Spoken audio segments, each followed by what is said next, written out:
ช่องระฆังทองสวัสดีค่ะคลิปนี้มาดูแนวทางลาวพัฒนาของเจนุกบารมีมหาเฮงนะคะฉบับนี้เป็นแนวทางประจำวันที่12พฤศจิกายน2568ค่ะแนวทางลาวพัฒนาวันนี้นะคะเจให้เด่นที่6ฟันที่6ค่ะชุด2ตัวเน้น64ชุด2ตัว61 60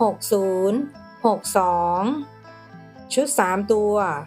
965แนวทางโดยเจนุกบารมีมหาเฮงค่ะแนวทางมีเข้ามีหลุดนะคะถ้าใครเห็นเลขแล้วชอบค่อยตามแต่ถ้าไม่ชอบปล่อยผ่านก่อนได้เลยค่ะ